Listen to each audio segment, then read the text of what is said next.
आके भीतर ले आओ तो वहां तो जगह बनेगा। बच्चे लोग को इधर भीतर ले आओ, ज्यादा नहीं, कई जन होने से जगह बढ़ जाएगा। बस बैठ जाओ, भीतर आके बैठो तो वहां बैठने का सुविधा हो जाएगा।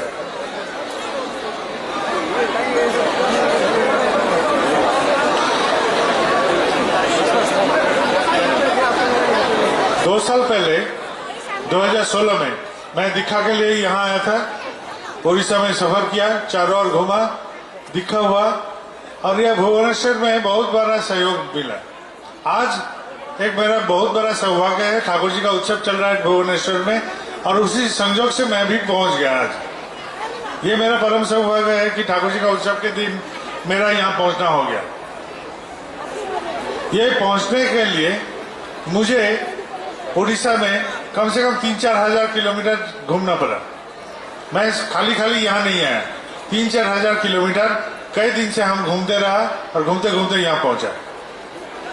मैं जो यहाँ पहुंचा इसके पीछे मैं और एक कार्यक्रम लेके घूम रहा था। कार्यक्रम यही था कि यहाँ जो ठाकुर जी का कार्यक्रम चल रहा था सारा उड़ीसा में, उसमें हम कुछ चिंतन का एक स्रोत देने की कोशिश किया। क्योंकि नया चिंता और पुराना चिंता में संघात होने से नया कुछ निकलता है, संघात नहीं होने से विवर्तन नहीं होता है। विवर्तन का एकमात्र सूत्र है विज्ञान के अनुसार कि जहां संघात होगा वहां विवर्तन होगा, यानी कि इवोल्यूशन होगा। या तो अच्छा होगा या तो बुरा होगा, लेकिन कुछ होगा, ऐसा नहीं रहेगा। तो मैं मालखानगिरी गया, राउरकेला गया, रास्ता सब बहुत सुंदर था। कहीं कहीं रास्ता का रिपेयरिंग भी चल रहा था। आदमी लोग भी बहुत सहयोग किया, कर्मी लोग भी बहुत सहयोग किया, गुरुभाई लोग बहुत सहयोग किया। हम कहां से ये 9-10 दिन पार कर लिए हमको ख्याल ही नहीं चला। शरीर में भी ऐसा कोई थकान सा महसूस भी नहीं किए। इतना किलोमीटर हम चले हैं, अभी बोलने के समय हमको लगता है कि नापना शुरू हो गया कि कितना दूर चले हैं। बोलने के समय हम नाप लिए कि 3-4 हजार किलोमीटर चले होंगे। हम लोग जहां जो लोग हैं उपस्थित, हम लोग में सब कोई मोस्टली ऑलमोस्ट या 100% नहीं तो कुछ कम होगा, इधर उधर हो सकता है, लेकिन हम लोग सब ठाकुर जी का शिष्यत्व है ग्रहण किए हैं, ठाकुर जी को गुरु अपनाए हैं। ये गुरुकरण करके चलने के लिए हम लोग ठाकुर जी का चरण पकड़ के चले हैं। ठाकुर जी का चरण पकड़ के चलने के लिए हमको कोई कठिन तपस्या का बात नहीं बोल रहे हैं ठाकुर जी। एक तो बहुत साधारण सा बात बोले, बचो, ये बचने का कायदा दूसरे में जलाओ और उसको भी उद्बुद्ध करो। बचो खुद, दूसरे को उद्बुद्ध करो उस बचने के पथ में। और जैसा हम फल गाछ का खाएंगे तो उसमें कुछ यदि नहीं देंगे, सार पानी आदि नहीं देंगे, तो गाछ का फल भी पुष्ट नहीं होगा। गाछ का देखभाल भी करना पड़ेगा। यदि गाय का दूध पिएंगे, गाय का कुछ चारा नहीं खिलाएंगे तो गाय दूध देना बंद कर देगा। तो मंगल का भरपाई करो, यही है तीसरा बात। बचो, बचाओ और मंगल का भी भरपाई करो, यही है हम लोग का पंथा। हम लोग यही पंथा लेके सर्व समय चलते हैं। इसको पोशाकी भाषा में जजन जाजन ईश्वरी बोलते हैं। यदि दुनिया में देखें, बचना नहीं चाहता है ऐसा इंसान नहीं है, सब कोई बचना चाहता है और हम उसको बोलते हैं जजन।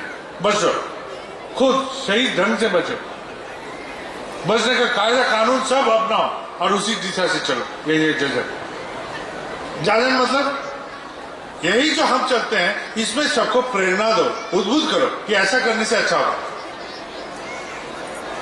कोई भी है कि ये पेट में दर्द हो रहा है तो डॉक्टर नहीं है बोल देगा ये दवाई खा लो अच्छा हो जाएगा। मुंह में फुंसी हुआ है, कोई लड़की बोलेगा तो उसका बंधु बोलेगा ये क्रीम लगाओ अच्छा हो जाएगा। इसका मतलब क्या है? हम जो बोलते हैं ये, इसका मतलब ये है कि हम जिससे अच्छा फील किए हैं, अच्छा अनुभूति हुआ है, उसको दूसरे को भी जताओ। यही है जो जाजन। सीधा ढंग से बोलो, यही जाजन है। जजन जाजन यही सीधा ढंग से। और तीसरा है इष्टवृत्ति। मंगल का भरपाई नहीं करके कैसे चलेगा? हम दुनिया में जो हैं, हम लोग का दो ही सत्ता है, एक है स्पिरिचुअल सेल्फ और एक है मेटेरियल सेल्फ। ये पानी का जो बोतल है ये मेटेरियल है। ये मैटर है, ये कुर्सी जो है ये मैटर है। स्पिरिचुअल सेल्फ, हम तो ठाकुर को आत्मनिवेदन कर दिए हैं, हम और स्मृति क्या करेंगे? अरे तुम तो आत्मनिवेदन कर दिए, आत्मनिवेदन कर दिए, स्पिरिचुअल सेल्फ तुम दान कर दिए।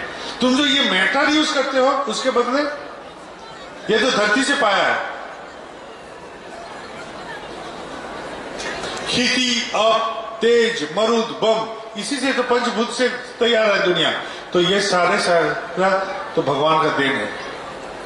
खेती बोलिए, अप बोलिए, मरुद बोलिए, तेज बोलिए, बम बोलिए, सारे ईश्वर का कृपा है। इसी से जगत सृष्टि हुआ है।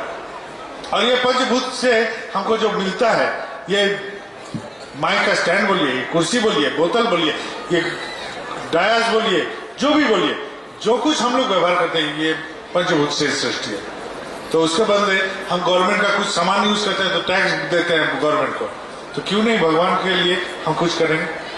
भगवान के लिए भी करना है, यही है इष्ट। नहीं करेंगे तो दिखा क्या होता है? संजीवित नहीं रहता, दिखा बचे रहता है। ठाकुर जी जब इष्ट विधि का प्रयोग किए तो ठाकुर जी जब पढ़ते थे उस समय एक मास्टर थे, वो मास्टर ठाकुर जी से प्रभावित होकर दीक्षा लिए, और दीक्षा लेने के बाद जब ठाकुर जी इष्टवृद्धि का यहां चालू किए, इष्टवृद्धि क्रम चालू किए, तो वो बोलता कि ऐसा करने से कोई बचेगा नहीं, कोई दीक्षा नहीं लेगा। ठाकुर जी बोले, मानिए वो डॉक्टर थे, मरीज देखने जाते थे, बोला गांव में से कोई आया, आके बोला कि डॉक्टर बाबू जाना है मरीज देखने, आप तो पहुंच गए लेकिन रास्ता नहीं मिल रहा है, अंधेरे में रास्ता खो गया। अचानक एक आदमी आया, लालटेन दिखा के आपको बोला कि कहाँ जाना है आपको? आप बोले उनके घर जाना है मरीज देखने। बोले चलिए हम दिखा देते हैं। तो मरीज दिखाने ले गया, आप मरीज देखें। मरीज देखने के बाद वो आदमी तब तक इंतजार किया, और फिर आपको जब निकले वही आदमी फिर वो लालटेन दिखाते दिखाते आपको रास्ते तक छोड़ दिया। और इष्टविधि करने से ऐसा ही होता है, सरल रूप से ठाकुर जी ऐसा बोले।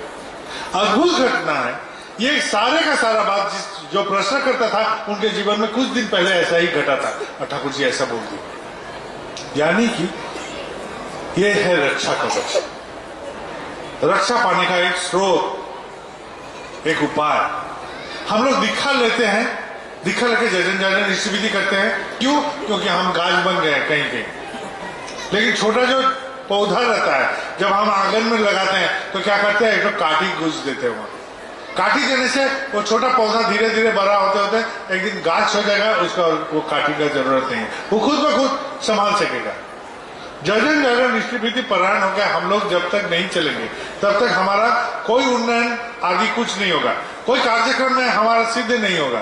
कुछ भी करने जाए वहां अधूरा अधूरा रह जाएगा, अधूरा रह जाएगा।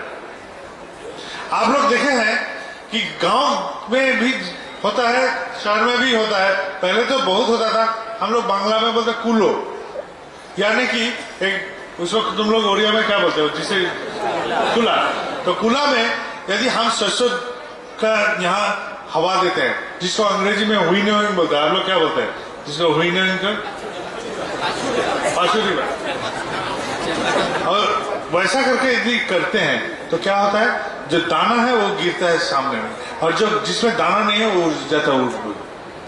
तो नियमित रूप से ऐसा कुछ करने से वो दाने जैसा हम नजदीक रहेंगे, नहीं तो उड़ जाएंगे, कहीं उड़ के बिखर जाएंगे। इष्टविधि यही रखा करता है, इष्टविधि हमको ऐसा ही सुविधा देता है जीवन में। दाना बनता है, भीतर में दाना बन जाता है, क्योंकि रोज कुछ ना कुछ मंगल कार्य होता है, महायज्ञ है।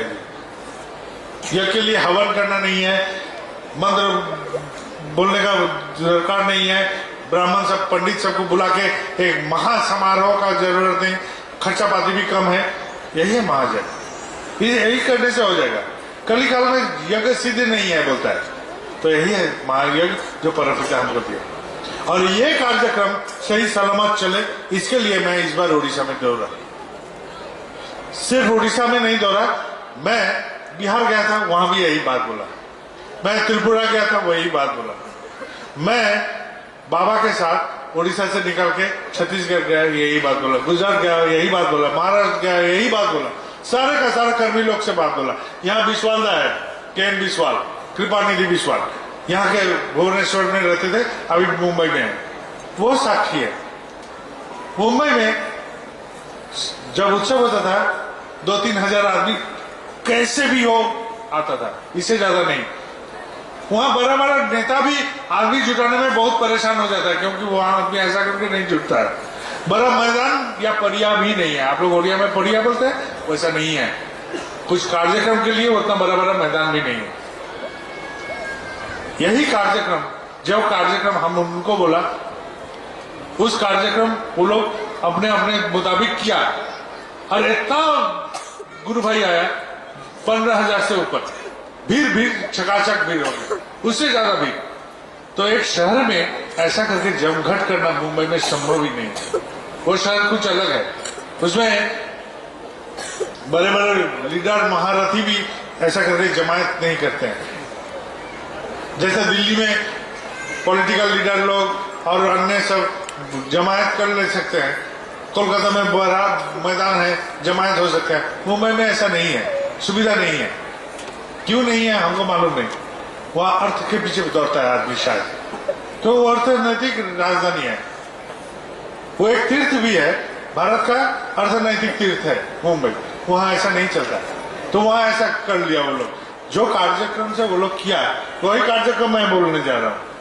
नया कुछ नहीं बोलूंगा, वही कार्यक्रम बोलूंगा। यही बोलना चाह रहा हूं, भुवनेश्वर में आपके यहाँ 92 ऋत्विक हैं, 33 अधूर्य है और 60 जाजक, कुल मिला के आपके यहाँ भुवनेश्वर शहर में 67 वार्ड है। और पंचायत में, ये भुवनेश्वर के यहाँ जो पंचायत है 19 ग्राम पंचायत है भुवनेश्वर। ये सारे जगह का इष्ट विधि कैसे आता है, यही मेरा सवाल था। जहां जहां गए हैं ऐसा ही सवाल किया, भुवनेश्वर में भी करें। कहां जाएगा, कैसे जाएगा? सारे का सारा यहाँ मंदिर में आएगा, 1 नंबर 2 नंबर ऐसा करके सारे वार्ड का इष्ट विधि यहाँ पहुंचता है। ये 17 नंबर वार्ड में है, ये 17 नंबर वार्ड में है ये मंदिर। और बाकी 67 में 66 जो वार्ड है वहां का इष्ट विधि कैसे पहुंचता है, यही मेरा सवाल था। मैंने एक सलाह दिया कि हर वार्ड में हम लोग एक गुरु भाई का दुकान हो, मकान हो, घर हो, या केंद्र के लिए यदि जगह भी हो, जो भी हो, वहां हम लोग इष्ट विधि संग्रहालय बनाएंगे। यही मैं बोल रहा था। उस संग्रहालय का नाम होगा सत्संग उपयोजना केंद्र। चाहे मेरे मोहल्ला में हो, चाहे जो भी हो, ये रजिस्टर कर लेंगे मंदिर से, हर मंदिर से। यहाँ एक मंदिर है आपके, वहाँ रसूलपुर में भी बन रहा है। वहाँ कागजात का कुछ काम है, वो काम खत्म होने से वो भी ठाकुर जी का ही मंदिर है, शायद वो भी कभी खुल जाएगा। लेकिन अभी कागजात का कुछ काम बाकी है, उसको होने दीजिए, वो बात अलग है। लेकिन है तो मंदिर, तो ये सारे केंद्र मंदिर जहां जहां बिखरा हुआ है, ये सारे केंद्र मंदिर के माध्यम से हम लोग पहुंचाएंगे। यही मैं बोला। हर वार्ड में एक सत्संग उपयोजना केंद्र होगा, और उपयोजना केंद्र के माध्यम से उस लोकेलिटी का सब गुरु भाई अपना इष्ट विधि पहुंचाएंगे। और सारे का सारा ग्राम पंचायत जो भुवनेश्वर में है 19 ग्राम पंचायत, ये सारे ग्राम पंचायत में भी हम लोग एक सत्संग उपयोजना केंद्र करेंगे। उस ग्राम पंचायत से जुड़ा हुआ जितने सारे गांव भी है, रामपुर, श्यामपुर, मधुपुर, जो भी हो, ये सारे गांव भी वो ग्राम पंचायत के अंडर में रहेगा। और हर गांव में, रामपुर में एक सत्संग उपयोजना केंद्र, श्यामपुर में एक उपयोजना केंद्र, मधुपुर में भी एक सत्संग उपयोजना केंद्र, ये सारे उपयोजना केंद्र एक ग्राम पंचायत से जुड़ा रहेगा। उस ग्राम पंचायत से सारा इष्ट विधि मंदिर में आएगा। तो इससे क्या होगा, जो लोग अनियमित इष्ट विधि करते थे वो उसका नियमित हो जाएगा। जो लोग दीक्षा लेके इष्ट विधि छोड़ रहे थे, वो लोग का इष्ट विधि संयुक्त हो जाएगा, चहल पहल होगा। एक वार्ड में मान लीजिए किसी भुवनेश्वर में आपका कुल मिलाकर इष्ट विधि आता है 15,000। क्या आप लोग 15,000 आदमी यहाँ है या ज्यादा है? तो आप लोग का इष्ट विधि यदि रिकॉर्ड देखिएगा 15,000 का इष्ट विधि आता है, फैमिली रिकॉर्ड। यही तो बात है। तो बात यह है, हर वार्ड में हम लोग जितना गुरु भाई है उसका संख्या निर्धारण करके हम बनाएंगे। अपना मोहल्ला में कितना आदमी है? हम लोग का मोहल्ला में 8 परिवार है। 8 परिवार से हम लोग 10 होने का कोशिश करेंगे। जहां 10 परिवार है वहां 12 होने का कोशिश करेंगे। हम लोग ही शासन करेंगे, हम लोग ही कार्यक्रम करेंगे, हमारे मोहल्ला में हम ही लोग करेंगे। ऐसा करेंगे, हर जगह में ऐसा सिस्टम से हम लोग बढ़ते रहेंगे। और ये जो जागरण प्रक्रिया होगा, इसके लिए जरूरत होगा तो बहुत सारे लड़का है, बहुत सारे के पास मोटरसाइकिल भी है, 2 4 5 निकल जाओ, एक एक वार्ड में जाओ, वो लोग को उद्बुद्ध करो। यहाँ मान लो मातृ सम्मेलन करते हैं बहुत दिनों से। जरूरत होगा तो किसी भी ग्राम पंचायत में मान लो का गाड़ी व्यवस्था करके वहां जाएंगे, वहां का मान लो को उद्बुद्ध करेंगे। मान लो का क्या क्षमता है? महा क्षमता है। मान लो कभी भी किसी घर के भीतर घुस सकते हैं, रसोई तक चले जा सकते हैं। ये दादा लोग से संभव नहीं है। मान लो एकदम अंदर तक चले जाए, मान लो कोई भी काम शुरुआत कर देते हैं। कैसा? घर में दोपहर में ज्यादातर मान लो का रसोई बात समझ खत्म होने के बाद वो लोग फ्री हो जाते हैं। उस समय क्या करेंगे? उस समय निकल जाएंगे। किसी अधिकृत घर को टारगेट कीजिए, इनका घर में बहुत अच्छा आदमी है, चलो उनके घर में जाते हैं, उनसे आलाप करो, 2 4 बात हुआ, अंदर गए, ठाकुर जी का चर्चा हुआ। ऐसा करते करते फिर जरूरत होगा तो शाम को, रात को या सुबह को कोई लड़का दादा सबको भेज देंगे। उस परिवार में फिर ठोकर मारेगा। 2 3 दिन ऐसा ठोकर चलने पर वो परिवार जब राजी हो जाएगा दिखा के लिए, तो आगे बढ़ेंगे। हम लोग ऋतिक दादा को फोन कर सकते हैं, सारे ऋतिक दादा का नंबर हम लोग ले के रख सकते हैं, जिनका जिनका जरूरत है। दादा यहाँ दिखा रेडी होंगे, आप चले आइए फट से। वो दादा यदि संभव नहीं होगा तो बोलेंगे मंगलवार को जा रहे हैं तुम्हारे लोग, या 4 तारीख को जाएंगे, या 5 तारीख को। एक टारगेट भी हो गया, मेरा टाइम का भी पाबंदी नहीं रहा। यहाँ ऋतिक का कमी नहीं है, सारे का सारा मौजूद है। यही कार्यक्रम मैंने सारा उड़ीसा में बोलते गया। मैं पागल नहीं हूं जो नया एक बात बोलने जाऊंगा। इसके पीछे भी एक कारण था, इसके पीछे भी युक्ति था कि जजन जागरण इष्टविधि परायण होकर आदमी चले गए। हम ये बात का भी जिक्र किया कि कभी कभी यहाँ सभा भी होता है तो बहुत विदग्ध वक्ता सब बोलता है विश्व में जितना नगर आदि ग्राम है ये सतनाम फैल जाएगा। ठाकुर जी का बात बोल के कभी कभी बहुत भाव गंभीर होकर बोलता है, हम लोग भी गदगद होकर सुनते हैं, हाँ विश्व में सारे नगर में ये सतनाम फैल जाएगा। अरे मेरे बाजू में ही तो सतनाम नहीं सुना है, तो मैं क्या विश्व का बात सुनूं? तो हम लोग भुवनेश्वर से स्टार्ट कर सकते हैं। ये शुरुआत भुवनेश्वर से हो सकता है। भुवनेश्वर कोई भी मामला नहीं जहाँ ठाकुर जी का नाम नहीं होता, नहीं गुजरता है, ऐसा कर सकते हैं। ठाकुर जी से पूछा, ठाकुर जी आप तो स्वयं पुरुषोत्तम है, भगवान है, आपके लिए जाजन भाजन करने का जरूरत क्या है? ठाकुर जी से पूछा। ठाकुर जी बोल रहे हैं फूल खिलने से उसमें महक निकलेगा, लेकिन उस पर से यदि हवा गुजरेगा तभी निकलेगा, ऐसे नहीं निकलेगा। तो ये हम लोग हवा का झोंका है। यदि हम लोग जाजन आदि नहीं करेंगे वो महक फैलेगा नहीं। कौन ठाकुर? वो तो कोई भी है। ये कितना बाबा सब पकड़ा गया ना आप लोग के यहाँ, उस वक्त ठाकुर जी का कंपेयर करना शुरू करे, वो भी एक बाबा है, ये भी एक बाबा है। ऐसा हो सकता है? वैसा ही हम बोल रहे हैं, ये मजाक की बात नहीं, किसी को अश्रद्धा नहीं, लेकिन हम बोल रहे हैं ऐसा नहीं। ठाकुर जी का घर दरबार कैसा था? ठाकुर जी का घर 24 घंटा खुला रहता था, 24 घंटा। उनके बाथरूम भी खुला नहीं, बाथरूम में जाते थे, पीछे पीछे भक्त भी जो लोग सेवायत था वो तक अंदर तक जा सकते थे। हम लोग आबरू रखते हैं, घर में दरवाजा बंद होता है, छुपा छुपी होता है, ठाकुर जी का कोई छुपा छुपी नहीं। यही है पुरुषोत्तम का पहला निशान। खाने बैठे हैं, कोई भक्त आया है, उसको बराबर का भोजन देते हैं, एक ही साथ। ठाकुर जी का लीला सुनिएगा, कोई भक्त चल के आया बहुत दूर से, ठाकुर जी तब युवा, वो आदमी आया इतना दूर से आया है, उसका पैर दबा रहे हैं। हम लोग तो किसी का पैर तक झुकने में भी शर्माएंगे। अरे हम ऋतिक दादा है, हम कलवी दादा है, हम कितना बड़ा महान चीज है, ऐसा बोलते हैं। और ठाकुर जी वही भक्त का पूरा पैर में कादा किचड़ा लगा हुआ, उसको पैर दबा रहे हैं, बोले तू बहुत थकान से आया।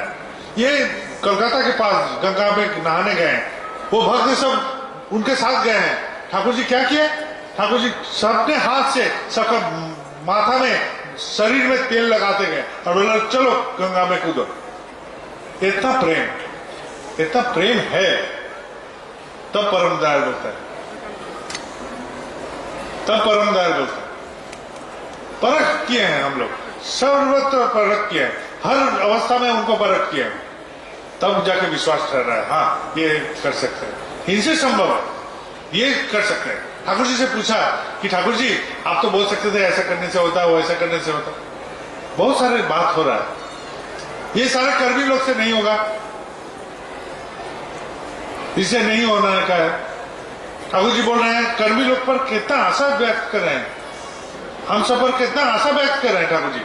वो जो छिदा हुआ पात्र है उसमें हम पानी डालते जाते हैं, पानी डालते जाते हैं, कभी मैला ककड़ा यदि कंकड़ लगा के वो छेद बंद हो जाए खुद ब खुद, इतना आशा रखते हैं हम पर, इतना आशा वो उम्मीद रखते हैं हम पर। हमसे क्या संभव है, हमसे क्या संभव है, हम तो एक मनुष्य है, तो हमसे कुछ नहीं होगा।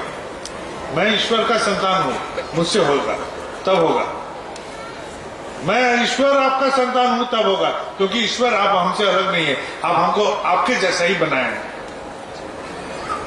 अर्जुन से कृष्ण से सवाल हो रहा है, कृष्ण भगवान बोल रहे हैं मुझे याद है पिछले सारे जन्म का कथा याद है, तुमको याद नहीं है।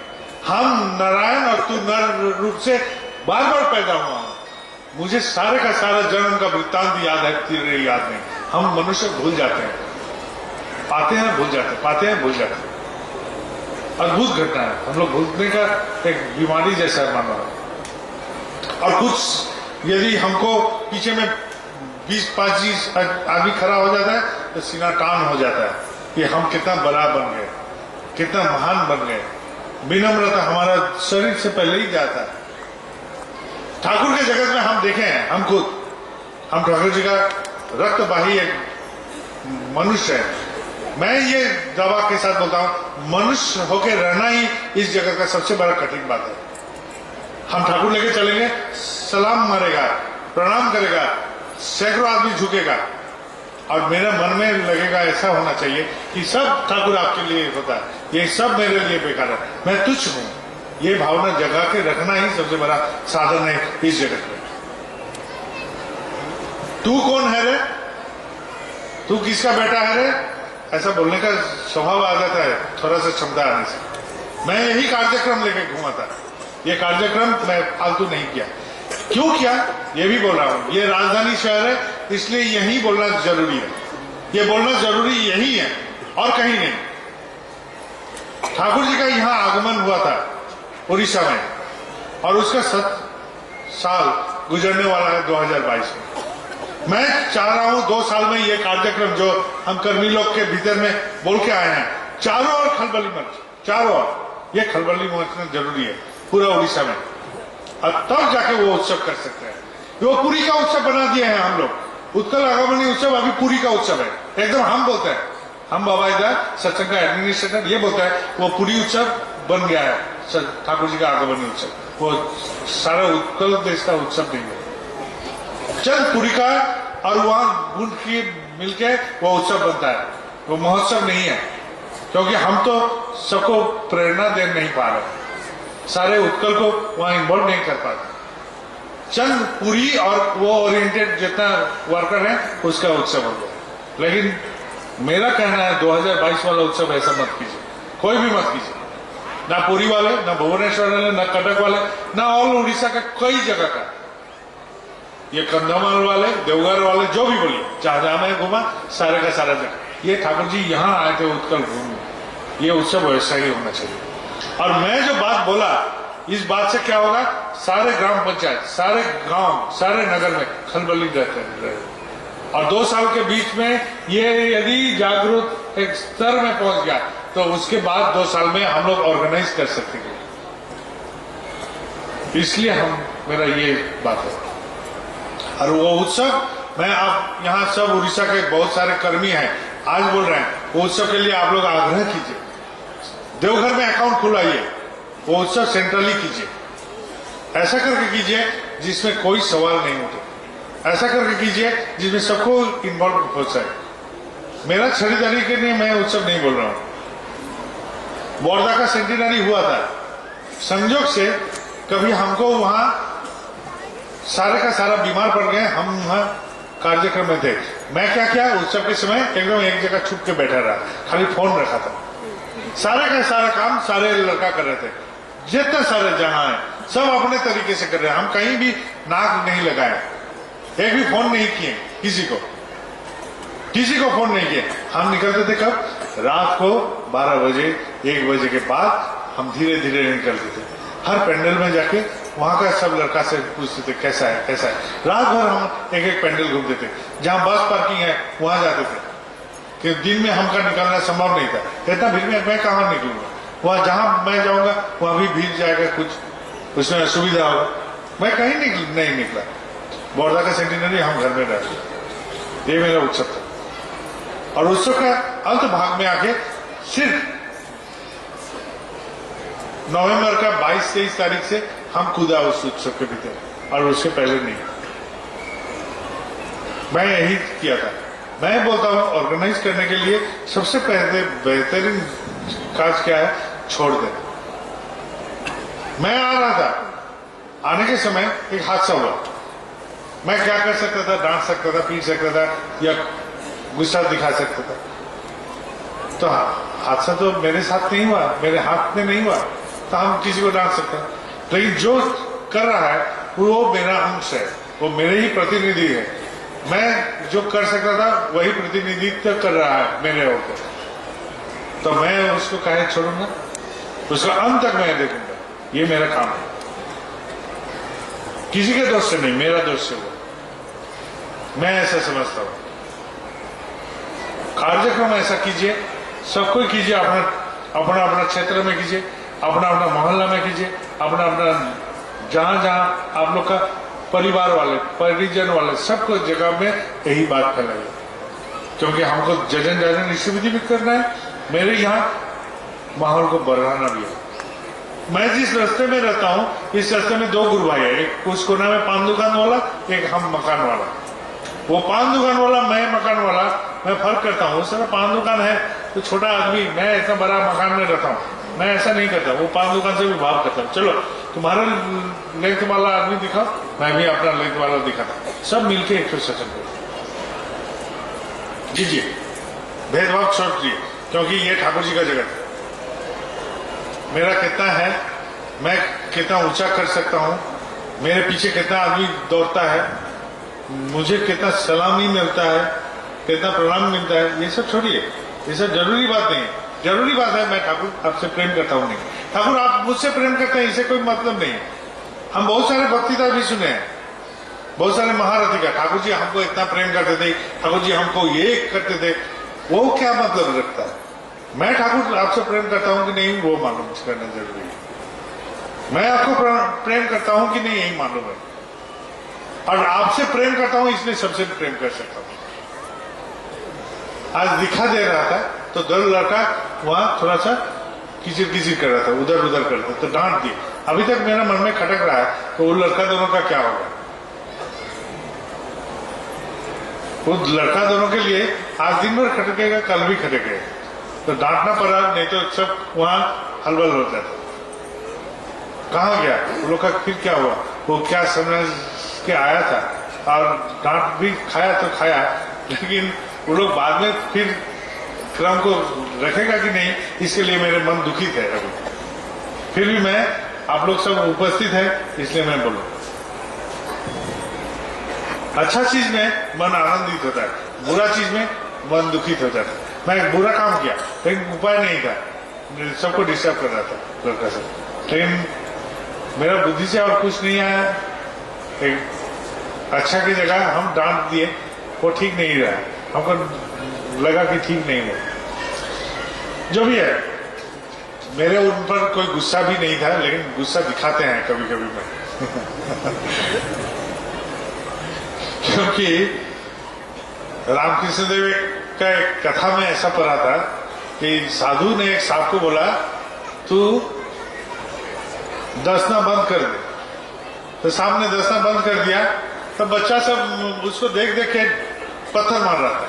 तो उसका शरीर चित्रा जब हो गया, तो आखिर को साधु को बोलता है, देखिए मेरा शरीर सब चित्रा हो गया, आप दसने बना किए, तो रामकृष्ण देव का कथा में ऐसा है, हम डसने मना किया लेकिन फोर्स करने तो मना नहीं किया।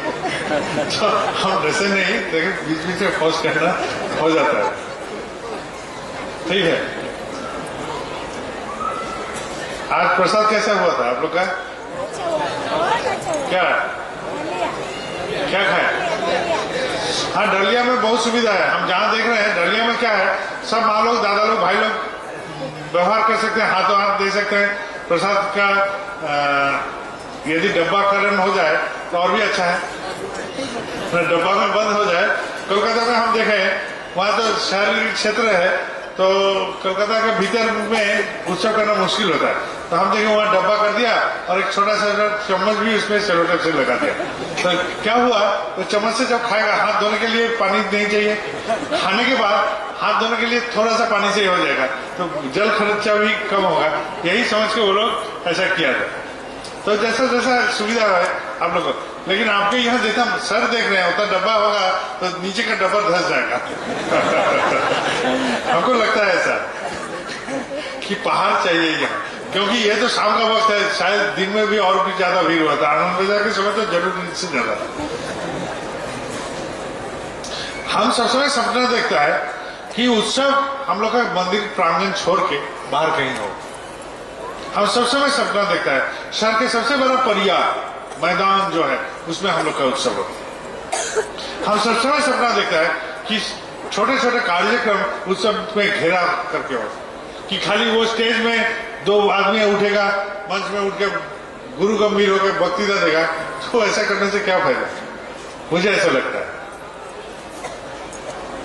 मुझे ऐसा लगता है कि सब समय आनंद का माहौल हो, खुशी का माहौल हो। आचार्य देव का एक घटना है, हमारे यहाँ एक ऋतिक दादा, 2 ऋतिक दादा थे आसाम में। एक का नाम था अंगनदा, वो मर गए हैं। दूसरा है दानूदा, वो भी मर गए। बहुत प्रेम करते थे हम लोग से। हम लोग जब छोटे थे कंधे में उठा के भी चलते थे, ऐसा भी होता है। हम बहुत छोटे थे, दानूदा नौकरी छोड़ने के लिए हमको बैठा के पूछा, बाबा नौकरी छोड़ेंगे?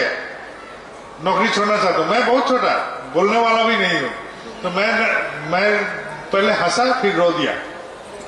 तो दानूदा सोचा कि क्या करना है, नौकरी छोड़ना है कि नहीं। आनंददा से पूछा, बाबा को बैठा के पूछा कि मैं नौकरी छोड़ना चाहता हूँ। तो बाबा पहले हंसे, फिर रो दिए। तो क्या तात्पर्य है? आनंददा बहुत मजाकी आदमी था। बोला कि तुम्हारा ये सद्भावना से वो हंसे, और तुम्हारा बाद में जो हालत होगा उस समझ के वो रो दिए, ऐसा बोला। तो एक बात है, दानूदा का पैर में सूजन हुआ करता था। कौड़ा का की बोला आप लोग को? कौन को? वो कौन होता है ना पैर के नीचे, क्या बोलता है? अच्छा, माछुआ किया बोलता है। तो ये सहज हुआ। तो दूर से बोला तो हमको, क्योंकि उड़ीसा में औना और 9 में इतना होता है कि वो कैसा बोला है, अगर यहाँ दूसरा गुंजन रहा है। तो दानूदा आनंददा गाड़ी में बैठे हैं, बाबा गाड़ी चला के जा रहे हैं।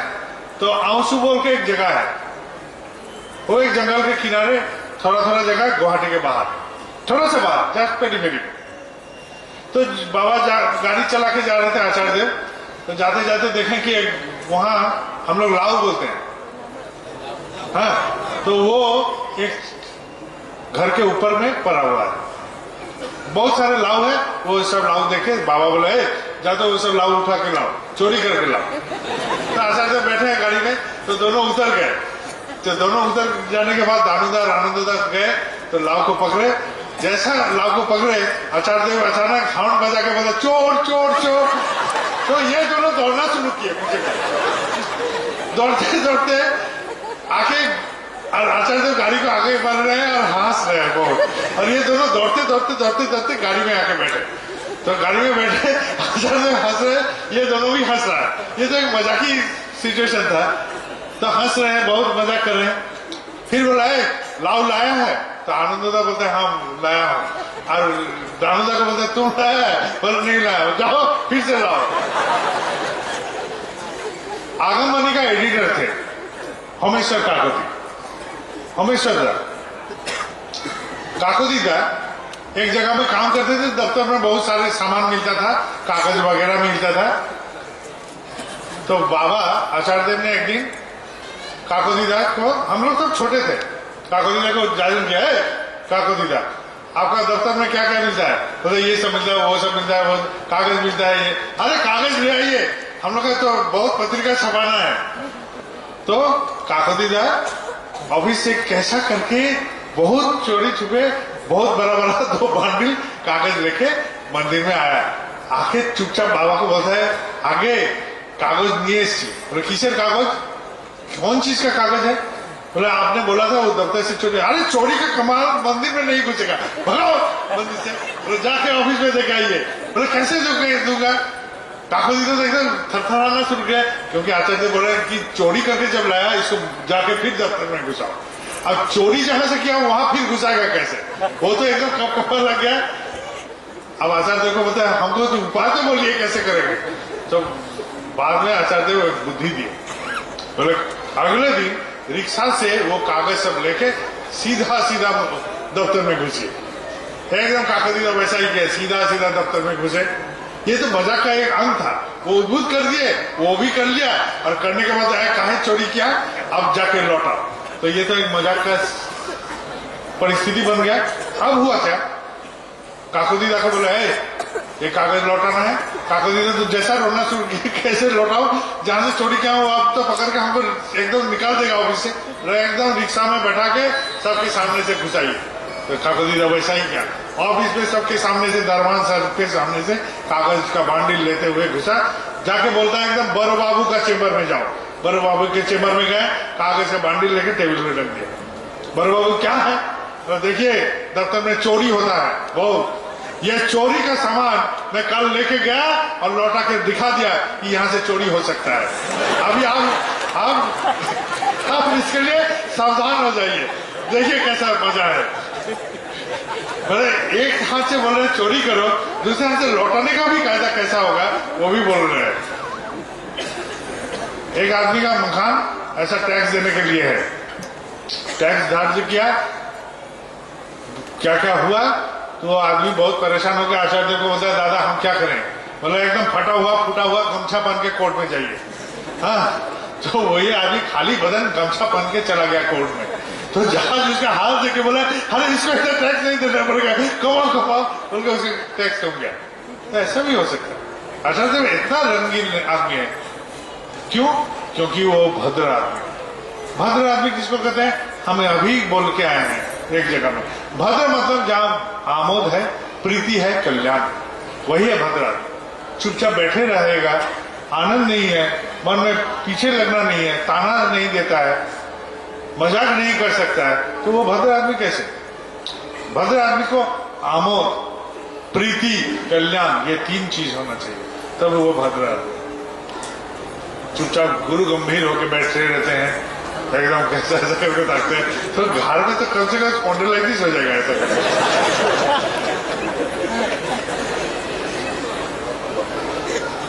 अभी सब कोई हमको बाबाईदा बोलता है, तो हम ऐसा ही, हम भी बाबा का ही संतान हो, मैं भी थोड़ा बहुत मजाक कर लेता था कभी कभी, तो वो सब बोलने लायक नहीं है, वो सब खैर छोड़ दीजिए। अभी थोड़ा सा गंभीर हुआ हूँ क्योंकि उम्र भी बढ़ रहा है, इससे ज्यादा हंसी मजाक करना ठीक नहीं होगा हमारे लिए। देखिए यहाँ आए, बहुत आनंद किए, हंसी किए, मजाक किए, सारे का सारा हुआ, लेकिन काम से ध्यान मत हटाइए। मैं एक काम बोला कि भुवनेश्वर में हर गली में, हर मोहल्ले में जितना हम लोग गुरु भाई हैं, आप लोग टारगेट कीजिए अपना अपना मोहल्ला को, उस मोहल्ला में जितना गुरु भाई है उसे संख्या वृद्धि करेंगे। जो लोग इष्ट विधि छोड़ा है उसको लोकेट कीजिए, उसको इष्ट विधि कराइए, जाजन कीजिए, आप लोग वहां कार्यक्रम करते रहिए। हर ग्राम पंचायत जो है, यहाँ विस्तार से नहीं बोलना है, ये शहर का, ये देश का राजधानी है, ऐसा कोई शातिर है, चतुर है, वो समझ जाएंगे। हर गांव पंचायत में, हर ग्राम में ऐसा करके बनेगा, ऐसा करके होगा तो काम बनेगा। अभी रात हो चुका है, मैं भी बहुत दूर दौड़ते हुए आया हूँ। बात करते रहेंगे तो हम रात भर भी बात कर सकते हैं, लेकिन आप लोगों को भी घर जाना है। रात का शायद आनंद बाजार इतना बड़ा नहीं होगा, रसोई बात भी घर में जाकर कुछ करना होगा, नहीं तो चाय बिस्कुट कॉफी पी के आगे सोना पड़ेगा।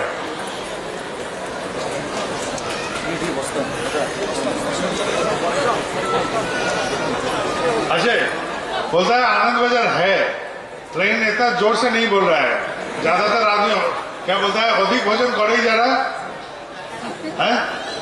उड़िया में वो वाणी क्या बोलता है, अधिक भोजन, हाँ उड़िया में यही बोलता है। एक गुवाहाटी में उत्सव हो रहा था तो कलेक्शन बहुत कम हुआ, तब बाबा कभी नहीं गए हैं, तो वहाँ रोबिंदा बोल के थे, बहुत अधिक झुका है।